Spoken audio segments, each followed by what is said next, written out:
ఈ సభలో ఎవరైనా రెడ్డోళ్ళు వెలుమోళ్ళు ఉంటే దయచేసి బయటికి వెళ్ళండి.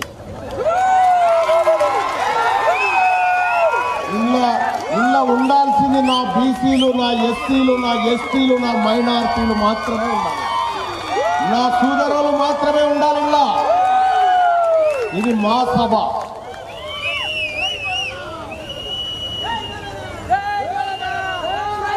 ఎవరు లేరుగా? రైట్. పొద్దుగల నేను నల్లగొండలో ప్రచారం చేస్తున్న సందర్భంలో ఒక అమ్మ మాకు గుడి కావాలి సార్ అని అడిగింది. ఎందుకమ్మా అంటే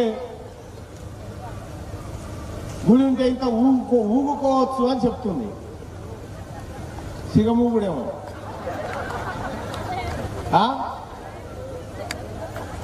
సిగం ఊగుతారుగా, మీకు తెలుసు కదా. ఊగుతారా లేదా? మీరు చాలా మంది సిగం ఊగేటోళ్ళని చూసిరు కదా. ఈ సిగం ఊగేటోళ్ళ దాంట్లో ఒక్క రెడ్డి ఆమె సిగం ఊగగా చూసిరా మీరు? ఒక్క వెలమామ సిగం ఊగగా చూసిరా? ఎవరన్నా గట్లే చూడకపోతే చేయలేమంటే చూడలేదని చెప్పురి. కరెక్టేనా? అందుకే వాళ్ళని నీకు విలువలేదు. ఇది మనది. ఇక్కడ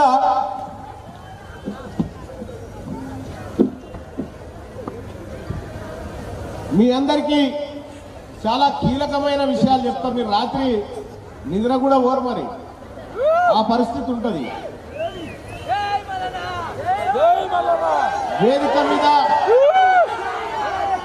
వేదిక మీద ఆసీనులైనటువంటి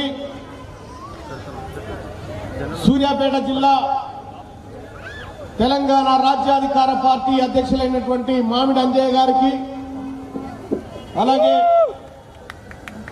ఈ కార్యక్రమానికి నాతో పాటు విచ్చేసినటువంటి గౌరవనీయులు తెలంగాణ రాజ్యాధికార పార్టీ వర్కింగ్ ప్రెసిడెంట్స్ అయినటువంటి మాధవ్ రజనీ కుమార్ గారికి, అలాగే హరిశంకర్ గౌడ్ గారికి, అలాగే వైస్ ప్రెసిడెంట్ అయినటువంటి ఓదేల్ గారికి, రాష్ట్ర మహిళా వర్కింగ్ ప్రెసిడెంట్ అయినటువంటి నీరజ గారికి, కార్యదర్శి అయినటువంటి ప్రవీణ్ గారికి, జిల్లా మైనార్టీ సెల్ అధ్యక్షుడు చాంద్ పాషా గారికి, అలాగే జిల్లా ప్రధాన కార్యదర్శి మీర్ అక్బర్ గారికి, సూర్యాపేట పట్టణ అధ్యక్షులు కుంభం నాగరాజు గారికి, సూర్యాపేట పట్టణ ప్రధాన కార్యదర్శి దేశమైన మల్లేష్ గారికి, అలాగే నాకు ఈ లిస్ట్ ఇచ్చిన మా వాళ్ళు ఏమని లిస్ట్ ఇచ్చిన మా జానన్ అంటే మీద కాయన పట్టుకోండి.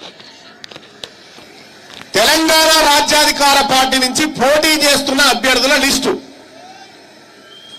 1వ వార్డు బానోతు చాంప్లా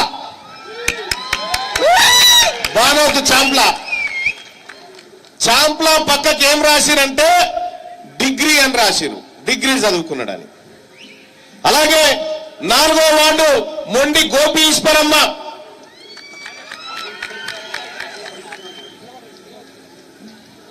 ఆయన గోపి ఈశ్వరమ్మ గారిది ఇంటర్మీడియట్.